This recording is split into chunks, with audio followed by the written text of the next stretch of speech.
یہ ماں باپ ہیں، یہ ماں باپ ہیں۔ اس دن پتا چلتا ہے جس دن ان کی چارپائی اٹھ جائے۔ میرے والد کے انتقال کو 2 سال ہو گئے۔ ایک سچی بات بتاتا ہوں آج آپ کو۔ جب وہ حیات تھے نا تو مغرب بعد فون آتا تھا کہ بیٹا آج کہاں جلسے میں پہنچے، کل کہاں پہنچو گے، گھر کب آؤ گے۔ باپ کیا ہوتا ہے وہ بتا رہا ہوں آپ کو۔ جو ممبئی کام کرنے آئے ہیں نا وہ اس بات کو بخوبی جانتے ہوں گے کہ ان کے گھر سے جب فون آتا ہوگا بیٹا کھانا کھایا، کوئی پریشانی تو نہیں ہے میرے لال، کوئی دقت تو نہیں ہے۔ اگر بیٹے کو یہاں بخار آ جائے نا ماں وہاں تڑپنے لگتی ہے کہ پتہ نہیں میرے بیٹے آج مجھے اچھا نہیں لگ رہا ہے، پتہ نہیں میرے بیٹے کی طبیعت ٹھیک نہیں ہے کیا۔ وہی بیٹا 4 پیسے کمانے لگے، ماں باپ کا بستر گھر سے باہر۔ وہی بیٹا تھوڑی سی دولت آ جائے، ماں باپ کا بستر باہر۔ آج ہم اے سی روم میں رہیں، ماں باپ تینوں میں رہ کے زندگی گزارے۔ جب ماں باپ اپنی اولاد، اگر کسی کے 3 بیٹے ہیں، جب اسے مکان بنا کے دیتے نا تو تینوں کو الگ الگ بنا کے دیتے۔ یہ میرے بڑے کا ہے، یہ منجلے کا ہے، یہ چھوٹے کا ہے۔ اپنے لیے کوئی روم نہیں بناتے۔ کیوں؟ کہ میری اولاد میرا سہارا بنے گی۔ اسے کیا پتا تھا کہ بڑھاپے میں یہ اولاد اس کو تینوں جھوپڑیوں میں رہنے پہ مجبور کر دے گی۔ الا ماشاءاللہ۔ ماں باپ اللہ کی اتنی بڑی نعمت ہے کہ جس دن ان کی چارپائی گھر سے اٹھ جاتی ہے اس دن احساس ہوتا ہے کہ ہم کتنی بڑی نعمت سے محروم ہیں۔ ماں کی نظریں دروازے پہ لگی رہتی کہ میرا بیٹا نہیں آیا۔ بیٹا باہر دوستوں کے ساتھ گھومنے چلا جائے تو باپ کربٹیں بدلتا رہتا ہے کہ ابھی میرا لال نہیں آیا۔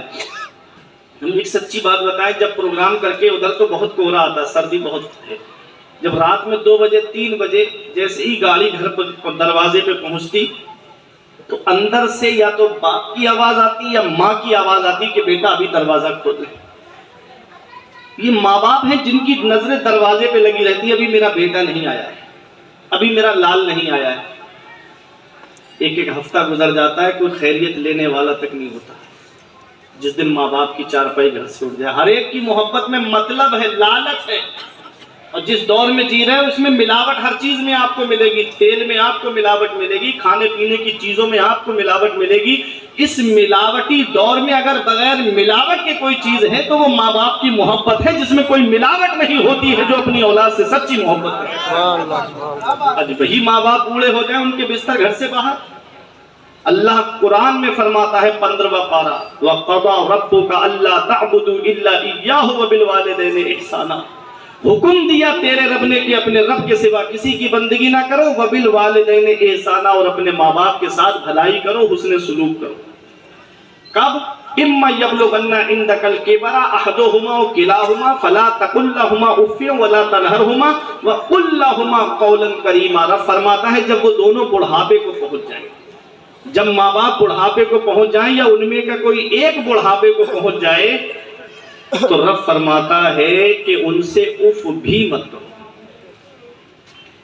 محبت کے ساتھ بات کرو ان سے، ان کو جھڑکو مت، ان کو ڈانٹو مت، ان سے محبت سے بات کرو۔ یہاں ایک بات میں آپ کو بتا دوں، ہمارے علماء فرماتے ہیں انسان کی جو عقل ہے نا وہ 40 سال میں مکمل ہوتی ہے۔ بچپن سے لے کے 40 سال، جب 40 سال کا انسان ہو جاتا ہے تب عقل اس کی مکمل ہو جاتی ہے، پوری ہو جاتی ہے، اور 40 سے لے کے 60 تک عقل مکمل رہتی ہے، اور جب 60 سے اوپر بڑھتا ہے تو عقل کم ہونے لگتی ہے، پھر بچوں والی کوالٹی آنے لگتی ہے اس میں۔ کہتے ہیں نا کہ اولاد کہتی ہے نا بڑھاپے میں ماں باپ بچوں جیسی حرکتیں کرتے ہیں، اس کی مطلب سمجھو آپ، جب 60 سے اوپر عمر بڑھتی ہے تو پھر بچوں والی کوالٹی آ جاتی ہے۔ اس وقت اپنے ماں باپ کو تمہیں سنبھالنا ہے۔ اللہ کا قرآن کیا کہتا ہے؟ رب فرماتا ہے وَاخْفِضْ لَهُمَا جَنَاحَ الذُّلِّ مِنَ الرَّحْمَةِ وَقُلْ رَبِّ ارْحَمْهُمَا كَمَا رَبَّيَانِي صَغِيرًا۔ اپنے ماں باپ کے لیے مہربانی کا بازو بچھاؤ اور ایسے دعا کرو کہ اے اللہ میرے ماں باپ پر ایسا رحم فرما جیسا بچپن میں انہوں نے میرے اوپر رحم کیا۔ ایک تو اس کا مطلب یہ ہوا مہربانی کا بازو بچھاؤ، اور ایک مطلب یہ ہے کہ اپنے ماں باپ کے لیے اپنے بازوؤں کو سکوڑ لو، سمیٹ لو۔ جب پرندہ اوپر اڑتا ہے، جب فضا میں اڑتا ہے تو بازو کھلے ہوتے ہیں، اور جب اپنے گھونسلے کی طرف آتا ہے، جب اپنے مکان کی طرف آتا ہے تو بازوؤں کو سمیٹ لیتا ہے۔ اللہ رب العزت قرآن میں فرماتا ہے اپنے ماں باپ کے لیے اپنے بازوؤں کو سمیٹ لو۔ مطلب کیا ہے؟ مطلب یہ ہے کہ تم ڈاکٹر ہوگے تو باہر ہوگے، تم انجینئر ہوگے تو باہر ہوگے، تم پروفیسر ہوگے تو باہر ہوگے، تم IAS IPS ہوگے تو گھر کے باہر ہوگے۔ جب گھر کے اندر آؤ، جب ماں باپ کے سامنے آؤ تو کوئی ڈگری لے کر مت آنا، بلکہ ان کا بیٹا بن کر کے آنا، ان کا لخت جگر بن کے آنا۔ جب گھر کے اندر آؤ تو اپنے ماں باپ کے لیے اپنے بازوؤں کو سکوڑ کر کے آؤ، انہیں سمیٹ کر کے آؤ، اور ایسے دعا کرو کہ اے اللہ میرے ماں باپ پر ایسا رحم فرما جیسا انہوں نے بچپن میں میرے اوپر رحم کیا۔ اس کا پتہ ہمیں تب چلتا ہے، اس کا احساس ہمیں تب چلتا ہے، اس کا احساس ہمیں تب ہوتا ہے جب انسان خود باپ بنتا ہے، جب خود کی اولاد ہوتی ہے نا، تب پتہ چلتا ہے کہ باپ کیا ہوتا ہے۔ آج ہماری اولاد کی طبیعت خراب ہو جائے، رات کے 2 بجے اگر طبیعت خراب ہو گئی، ہم ڈاکٹروں کے گھروں کے چکر لگاتے ہیں، اگر یہاں فائدہ نہیں ہوتا تو کہیں اور لے کر جاتے ہیں۔ اللہ اکبر، آج ہماری اولاد بیمار پڑی، ہم پریشان ہو گئے۔ کبھی اپنے بچپن پہ غور کیا؟ جب بچپن میں ہم بیمار پڑے تھے، یہی ہمارا بوڑھا باپ ہے جس کی آج کھانسی ہمیں اچھی نہیں لگتی، پیروں میں چپل نہیں ہوتی لیکن ڈاکٹر کے پاس لے کر گیا۔ یہی ہماری بوڑھی ماں ہے جس نے سردی میں اپنی چادر اپنی اولاد کو اڑا دی، خود تو ٹھٹرتی رہی لیکن اپنی اولاد کو سردی نہیں لگنے دی۔ آج وہی اولاد جوان ہوئی، ماں باپ ایک پیسے کے لیے ترس گئے۔ آج ہم ہوٹلوں میں کھائیں اور بیٹروں کو ٹپ دے کر کے آتے ہیں۔ آج کوئی بیٹا نینی تال کی سیر کر رہا ہے، کوئی دارجلنگ گھومنے جا رہا ہے، کوئی شملہ مسوری گھومنے جا رہا ہے، کوئی کہیں ٹرپ پہ نکل رہا ہے۔ آؤ میں ایک بات آپ کو بتاتا ہوا چلوں، اللہ قرآن کے دوسرے پارے میں فرماتا ہے سب سے بہتر خرچہ وہ ہے جو ماں باپ کو دیا جائے۔ 500 روپے کماتے ہو، ان 500 روپے میں سے 100 روپے ماں باپ کو خرچے کے لیے دے دو، اللہ 400 روپے میں اتنی برکت عطا فرمائے گا کہ تیری نسلیں کھائیں گی تب بھی وہ برکت ختم نہیں ہوگی۔ لیکن ماں باپ ایک پیسے کے لیے ترس رہے ہیں، ماں باپ ایک پیسے کے لیے دکھی ہے، اور بیٹا ہے کہ ہوٹلوں میں ٹپ دے کر کے آ رہا ہے، بیٹا ہے کہ کوئی سنیما میں جا کے پیسے برباد کر رہا ہے، کوئی جا کر کے عیاشیوں میں پیسے برباد کر رہا ہے۔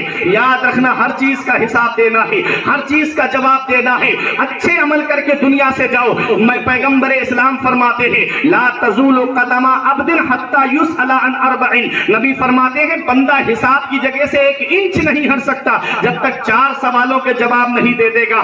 فی عمرہ فیما افناہ، اس کی عمر کے بارے میں پوچھا جائے گا، یہ عمر جو تجھے ملی تھی، یہ زندگی جو تجھے ملی تھی، اسے کہاں گزار کر کے آیا ہے؟ کہیں عیاشیوں کے اڈوں پر تو نہیں گزارا، کہیں شراب کی دکانوں پر تو نہیں گزارا، کہیں جوئے کے اڈوں کو تو آباد نہیں کیا۔ عمر کے بارے میں پوچھا جائے گا، یہ عمر تم نے کہاں گزاری ہے؟ اب عمر اگر نماز پڑھ کے گزاری ہوگی تو سر فخر سے اونچا ہوگا، عمر اللہ کی عبادت کر کے گزاری ہوگی تو سر فخر سے اونچا ہوگا، اور اگر گناہ کر کے دنیا سے گئے ہوگے تو سر شرم سے جھکا ہوا ہوگا۔ اور دوسرا سوال جوانوں سے ان کی جوانی کے بارے میں ہوگا، یہ جوانی جو دیوانی ہوتی ہے، اس جوانی کو تم نے کہاں پر گزارا؟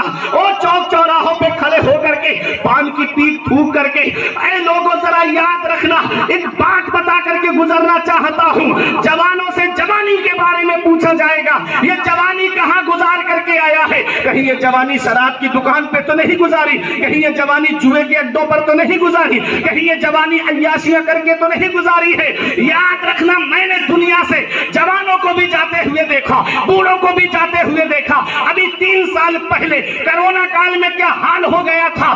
ان بطش ربک لشدید، تیرے رب کی پکڑ بہت سخت ہے، جب اللہ پکڑتا ہے تو پھر کوئی چھڑانے والا نہیں ملتا۔ جب عیاشیاں زیادہ ہونے لگتی ہے، جب گناہ زیادہ ہونے لگتے ہیں، جب ستانا عام ہو جاتا ہے، جب پریشان کرنا عام ہو جاتا ہے، جب حق تلفی عام ہو جاتا جاتی ہے، جب زنا عام ہو جاتا ہے، اللہ رب العزت بندوں کی پکڑ فرماتا ہے، ہلکا سا عذاب بھیجا میرے رب نے، کھانسی نزلہ زکام اور بخار کی شکل میں، جسے دنیا نے کرونا کا نام دیا تھا، وہ ممبئی کی ایئرپورٹ پہ تالے پڑ گئے، اسٹیشنوں پہ تالے پڑ گئے، دلی کے ایئرپورٹ پہ تالے پڑ گئے، چائنا کے ایئرپورٹ پہ تالے پڑ گئے، امریکہ کے ایئرپورٹ پہ تالے پڑ گئے، کتی اور بلیوں کی آوازیں آ رہی تھی۔ وہ چائنا کے ویگیانک جن کا یہ دعویٰ تھا کوئی چیز ایسی نہیں جس کی نقل، جس کے سیمپل ہم آدھے گھنٹے میں تیار کر کے نہ دے دے، وہ امریکہ کے ڈاکٹر جن کا یہ دعویٰ تھا کہ کوئی بیماری ایسی نہیں جس کا علاج امریکہ کے ڈاکٹروں کے پاس میں نہ ہو، آج 4 سال کے قریب وقت ہو گیا،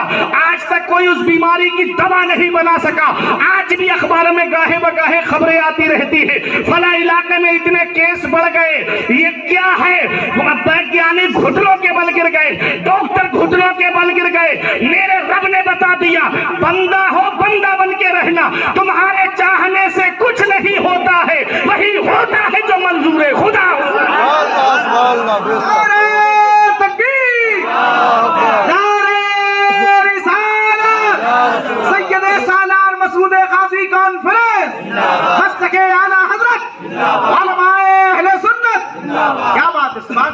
بندے کے چاہنے سے کچھ نہیں ہوتا ہے، وہی ہوتا ہے جو منظور خدا ہوتا ہے۔ وہ رازق ہے، غذا کیڑوں کو دیتا ہے وہ پتھر میں، بھٹکتا پھرتا ہے انسان کو روزی کے چکر میں، اڑانے بھر ہواؤں میں یا لگا گوتے سمندر میں، ملے گا بس وہی جتنا کہ لکھا ہے مقدر میں۔ جتنا اللہ نے تقدیر میں لکھا ہے اتنا ہی ملے گا۔ حرام طریقے سے دولت مت کمانا، کسی کو پریشان کر کے دولت مت کمانا۔ اسی حدیث میں میرے آقا فرماتے اللہ مال کے بارے میں پوچھے گا، یہ مال تو نے کہاں سے کمایا؟ جائز طریقے سے کمایا کہ ناجائز طریقے سے کمایا؟ کسی کو دھوکہ دے کے کمایا یا کسی کا حق مار کے کمایا؟ اور یہ بھی پوچھے گا میرا رب کہ یہ مال خرچ کہاں کیا، کہاں خرچ کی یہ دولت؟ مسجد میں خرچ کی کہ نہیں کی؟ مدرسوں میں خرچ کی کہ نہیں کی؟ نیک کاموں میں خرچ کی کہ نہیں کی؟ کہاں خرچ کی؟ کہیں زنا کے اڈوں پہ تو خرچ نہیں کی، کہیں شراب کی بوتلوں میں تو دولت کو خرچ نہیں کیا۔ ہر چیز کا حساب ہوگا۔ اسی حدیث میں ہے عالموں سے ان کے علم کے بارے میں پوچھا جائے گا کہ تم نے جو علم حاصل کیا اس پر کتنا عمل کیا اور کتنا لوگوں کو عمل کرایا۔ اللہ اکبر، کوئی نہیں بچے گا، شریعت سب کے لیے برابر ہے۔ تو بتانا مقصد یہ ہے کہ اچھے کام کر کے دنیا سے جاؤ، نیک عمل کر کے دنیا سے جاؤ، متقی بن کے دنیا سے جاؤ، پرہیزگار بن کے دنیا سے جاؤ۔ یوں ہی کسی کو یاد نہیں کیا جاتا ہے۔ وہ باپ جو اپنی اولاد کے لیے راتوں میں رو کر کے گزار دیتا ہے، اگر اولاد کی طبیعت خراب ہو جائے، وہی باپ رضائے الہی سے دنیا سے چلا جائے تو اولاد 1-2 سال میں اپنے باپ کی قبر کو بھول جاتی ہے۔ اگر بیٹا دنیا سے چلا جائے تو باپ بیٹے کی قبر کو بھول جاتا ہے، بیوی چلی جائے تو شوہر بیوی کو بھول جاتا ہے، رشتہ دار چلا جائے تو رشتہ دار کو بھول جاتا ہے، پڑوسی چلا جائے تو پڑوسی کو بھول جاتا ہے۔ لیکن کیا وجہ ہے کہ 1022 سال ہو گئے، آج تک ہم سید سالار کو نہیں بھولے ہیں، آج تک ہم غازی پاک کو نہیں بھولے ہیں، آج تک ہم مخدوم پاک کو نہیں بھولے ہیں، آج تک ہم حاجی علی کو نہیں بھولے ہیں، آج تک ہم مخدوم ماہوی کو نہیں بھولے ہیں، آج تک ہم شیخ بہاؤالدین اصفہانی کو نہیں بھولے ہیں، آج تک ہم حضور اعلیٰ حضرت کو نہیں بھولے ہیں، آج تک ہم مفتی اعظم کو نہیں بھولے ہیں، آج تک ہم تاج الشریعہ کو نہیں بھولے ہیں، آج تک ہم وارث پاک کو نہیں بھولے ہیں۔ وجہ کیا ہے؟ وجہ یہی ہے من کانا للہ کان اللہ لہو، جو اللہ کا ہو جاتا ہے پھر ساری خدائی اس کی ہو جاتی ہے۔ جو آیت میں نے پڑھی، بے شک وہ لوگ جو ایمان لائے اور اچھے کام کیے، اللہ ان کی محبت لوگوں کے دلوں میں ڈال دیتا ہے، اللہ ان کی محبت لوگوں کے دلوں میں جما دیتا ہے۔ اب آؤ اسی آیت کریمہ کی جب تفسیر کرتے ہوئے مفسرین کرام بیان فرماتے ہیں کہ اللہ رب العزت حضرت جبرائیل علیہ السلام کو بلاتا ہے، فرماتا حدیث پاک ہے نادى جبرائیل، اللہ رب العزت جبرائیل علیہ السلام کو بلاتا ہے، فرماتا ہے اے جبرائیل میں فلاں بندے سے محبت کرتا ہوں، تم بھی اس سے محبت کرو۔ اور جبرائیل علیہ السلام السلام کو حکم ہوتا ہے کہ وہ تمام فرشتوں میں اعلان کر دے. پھر جبرائیل علیہ السلام تمام فرشتوں میں اعلان کر دیتے ہیں کہ فلاں بندے سے اللہ محبت فرماتا ہے, تم بھی اس سے محبت کرو. ارے میں آپ کو ذہن قریب کرنے کے لیے بتا دوں, آج غازی پاک کی محبت میں آئے ہو, رب فرماتا ہے اے جبرائیل میں مسعود غازی سے محبت کرتا ہوں, تم بھی اس سے محبت کرو. اور جبرائیل سب فرشتوں سے کہہ دو کہ اللہ مسعود غازی سے محبت کرتا ہے, اللہ معین الدین سے محبت کرتا ہے, اللہ وارث پاک سے محبت کرتا ہے, اللہ اعلیٰ حضرت سے محبت کرتا ہے. فرشتوں تم بھی اس سے محبت کرو. سب فرشتے محبت کرنے لگتے ہیں. ارے ولیوں کی محبت دلوں سے نکالنے کی کوشش کرنے والوں, یہ ولیوں کی محبت پہلے زمین پر نہیں اتاری گئی ہے, ولیوں کی محبت پہلے فرشتوں کے دلوں میں ڈالی گئی. ولیوں کی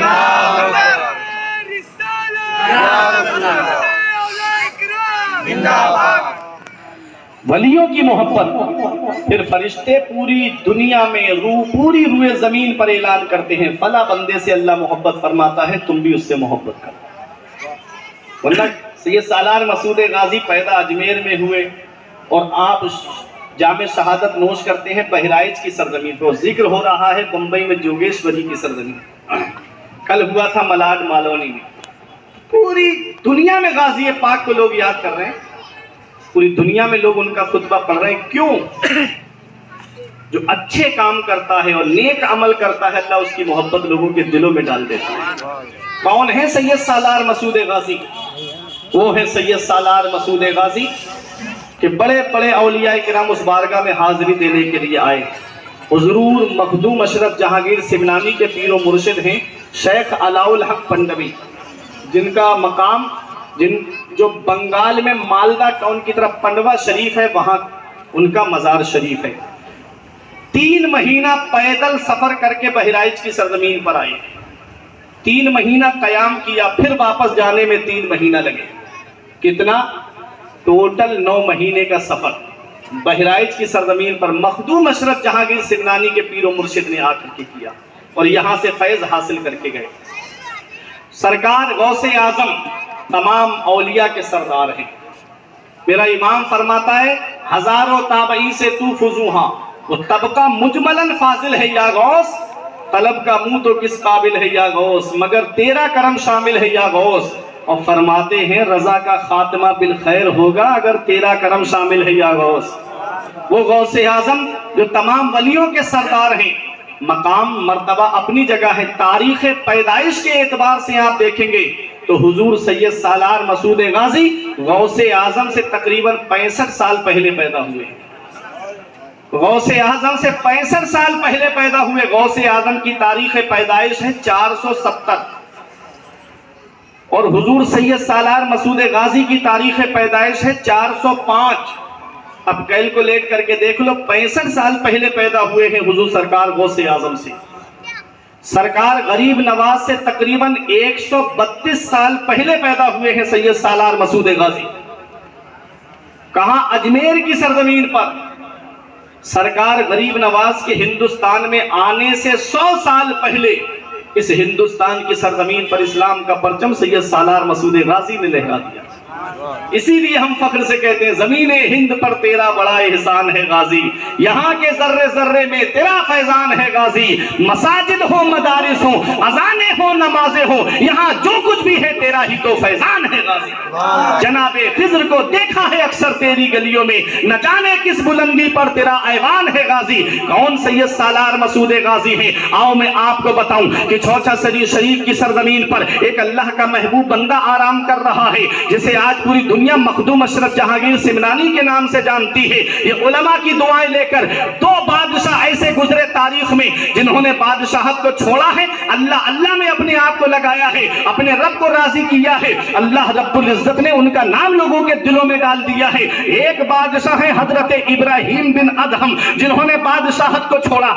رات میں محل میں آرام سے سو رہے تھے نرم نرم گدوں پر, چھت پر کسی کے ٹہلنے کی آواز آئی. اوپر جا کر دیکھا تو کوئی ٹہل رہا ہے. پوچھا یہ کون ہے؟ کہا کہ میں اپنے اونٹ تلاش کر رہا ہوں.